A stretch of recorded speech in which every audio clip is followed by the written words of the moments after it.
Every weekend, all across the modern world, millions of people declare chemical warfare on their own front lawns. We spend billions of dollars on herbicides. We rip these plants out by the roots. We spray them with poison. We call them weeds. Noxious, invasive, sometimes painful nuisances that ruin the look of a perfectly manicured lawn. But what if the plants you are trying so hard to destroy are some of the most useful medicinal plants your ancestors ever relied on? For thousands of years, before the invention of the modern pharmacy, our ancestors did not poison these plants. They harvested them, they protected them, and in many cases, they depended on them. Today we are going to look closely at 5 of the most hated, most annoying weeds on Earth and uncover the real biology hiding quietly in your driveway. This is educational content, not medical advice. Several of the plants in this video have dangerous lookalikes, and one of them can sting you on contact. Never eat or use any wild plant unless you are absolutely certain of its identity. And talk to a qualified professional before using any plant for a health purpose. If you are new here, welcome to the Green Domain, where ancient wisdom meets modern science. Now, put down the weed killer, because some of the most interesting plants in the world might already be growing in your backyard. Let us begin. Number 1, Stinging Nettle. Our first weed does not just annoy you, it fights back. If you have ever brushed a bare leg against it while hiking, you already know its name. Urtica dioica, the stinging nettle. To the naked eye, it looks like a harmless leafy green bush, but the stems and leaves are covered in thousands of tiny hollow hairs, almost like microscopic needles made of silica. When you brush against them, the tips break off and pierce the skin, releasing a mix of compounds that includes histamine and formic acid, the same kind of irritant found in ant stings. It causes an immediate burning, stinging pain. So, naturally, we try to wipe it out. But here is the twist the ancients understood. If you crush the nettle, or dry it, or cook it, those stinging hairs are neutralized completely. And what is left behind is one of the most valued traditional plants in European herbal medicine. It is a kind of botanical irony. The same plant that stings you with histamine also contains compounds that researchers have studied for calming the body's histamine response. Modern studies have looked at freeze-dried nettle leaf as a natural antihistamine, with some early evidence that it may ease the symptoms of seasonal allergies. The research is still developing, but the signal is promising. For centuries, ancient European healers also used nettle for aching joints. There is even an old practice called eradication, where people would deliberately sting a painful joint with fresh nettle. It sounds extreme, and it is not something to try at home, but modern researchers have studied nettle compounds for their effect on the pathways that drive inflammation and pain. How did people traditionally use it? The young leaves were cooked like spinach, brewed into a mineral-rich tea, or dried for the winter. Cooking destroys the sting and leaves a plant rich in iron, vitamins, and minerals. We treat it as a hazard. History treated it as food and medicine. Number 2, Dandelion. Our second weed is the great enemy of the perfect lawn, the bright yellow flower that pops up to ruin all that green. Today we spend fortunes on chemicals to dissolve it, but travel back a few centuries to a European estate, and you would find people deliberately growing dandelions. They did not see a weed. They saw a food and a medicine. The botanical name is Taraxacum officinale. In Latin, officinale means from the apothecary, the old word for the place where medicines were kept. The name itself tells you this plant was part of the working pharmacy. Now, to see why this matters, look at how modern medicine sometimes treats high blood pressure and fluid retention. Doctors may prescribe a diuretic, a water pill, which helps the body release excess fluid. Some of these drugs have a known drawback. They can also flush out potassium, a mineral the heart needs to keep a steady rhythm. That is why some patients are told to watch their potassium. For centuries, traditional healers used dandelion leaf as a natural diuretic to help the body release water. And here is the interesting part. The dandelion leaf is itself naturally rich in potassium. Researchers have pointed to this as a reason the plant may be gentler on the body's mineral balance than some other approaches. It is not a replacement for medication. Anyone on blood pressure drugs should never swap them for a plant. But the design of it is elegant. And that deep taproot, the part that makes it so impossible to pull from your lawn, contains a compound called taraxasterol. Researchers are studying this root for its effects on the liver and on oxidative stress. Most of that work is still in the laboratory stage. How did people traditionally use it? Every part of the dandelion was used. The young leaves went into salads, the root was roasted into a coffee substitute, and the flowers were made into syrups and wine.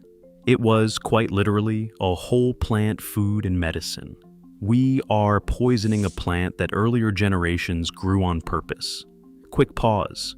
Here, if you are finding this useful and you want forgotten remedies explained through real biology instead of myths, take a second to subscribe. It genuinely helps the channel grow, and it means you will not miss the videos we have coming on the plants that became modern medicines.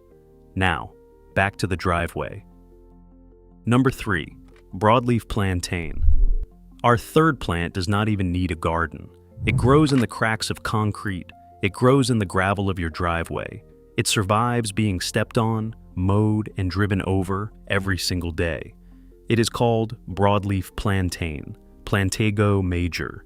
And no, this is not the banana-like fruit. This is a low, flat green rosette of leaves that most people walk straight past. When European settlers arrived in North America, this plant traveled with them and spread along the paths they walked, so reliably that some Native American peoples called it the white man's footprint. It looks completely unremarkable, until you are bleeding. In older times, if someone suffered a cut or a scrape out in the field, a common folk response was to crush a plantain leaf and press it onto the wound. For a long time, this was dismissed as simple folklore, until chemists took a closer look. The leaves of broadleaf plantain contain a compound called allantoin. If that word sounds familiar, it is because allantoin is an ingredient in many modern skin healing and soothing creams you can buy at a pharmacy today.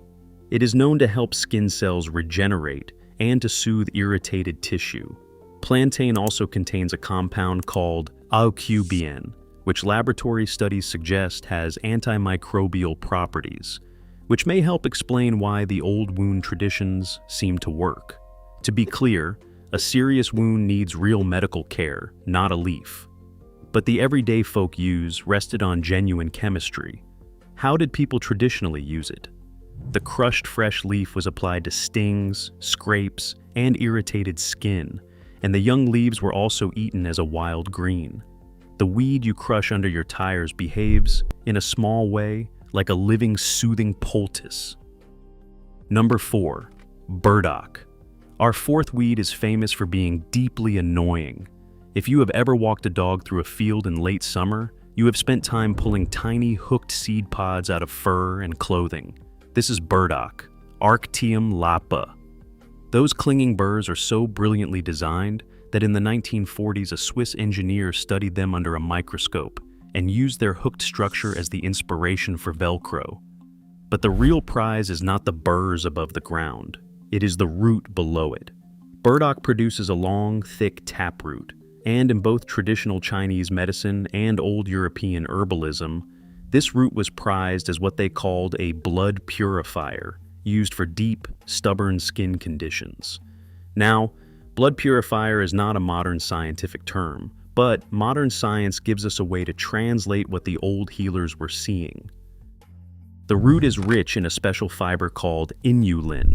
Inulin is a prebiotic, meaning it feeds the beneficial bacteria in the gut. And gut health is increasingly linked to inflammation throughout the body, including the skin. Burdock root also contains an antioxidant compound called arctiginin.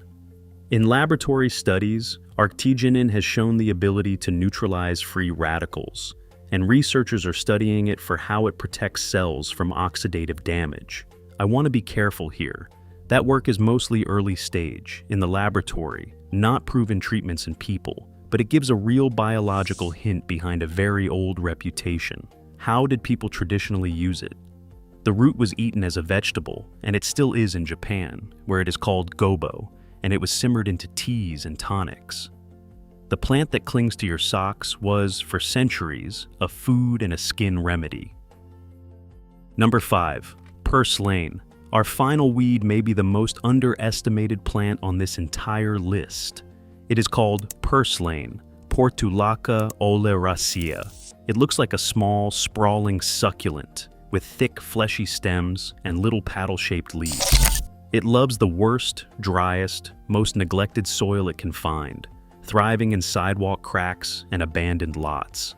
Because it spreads in a low mat, most people see it as an invader and spray it without a second thought. But nutritionally, purslane is remarkable. The human brain and heart rely on a specific kind of fat, omega-3 fatty acids. Most people assume the main way to get omega-3 is from oily fish like salmon, but when researchers analyzed this common weed, they found that purslane is among the richest known plant sources of omega-3 fatty acids of any leafy green vegetable. It is high in a plant omega-3 called alpha-linolenic acid. It also contains vitamin C, vitamin E, and a range of antioxidants. It is, in nutritional terms, a genuine superfood, growing wild and free in the cracks of the pavement. How did people traditionally use it? Purslane has been eaten for centuries across the Mediterranean, the Middle East, and Asia, added raw to salads for a crisp, lemony bite, or cooked into stews and soups. It was never a weed to those cultures. It was a vegetable.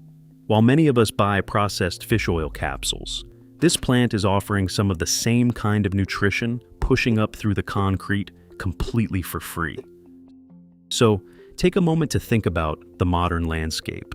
We spend enormous amounts of money, time, and energy trying to force nature to look like a flat green carpet. We use strong chemicals to wipe out the very plants that earlier generations used for food, for soothing skin, and for everyday wellness. There is an old saying that captures it perfectly. A weed is simply a plant whose usefulness we have forgotten. Now, an honest reminder, most of these plants have gentle, food-level, traditional uses, and that is the spirit in which to appreciate them. But never gather and eat a wild plant unless you are completely sure of what it is, because some weeds have dangerous lookalikes. And nothing here is a substitute for medical care. The next time you see a dandelion in your grass or a plantain in your driveway, try to see it a little differently. You are not just looking at a chore, you are looking at a living, growing piece of the ancient pharmacy. If you enjoyed this, you will probably enjoy our video on the plants that became modern prescription drugs, and the one on the ancient remedies that science actually supports. Subscribe, and I will see you there. Ancient wisdom, modern proof, real results. I will see you in the next one.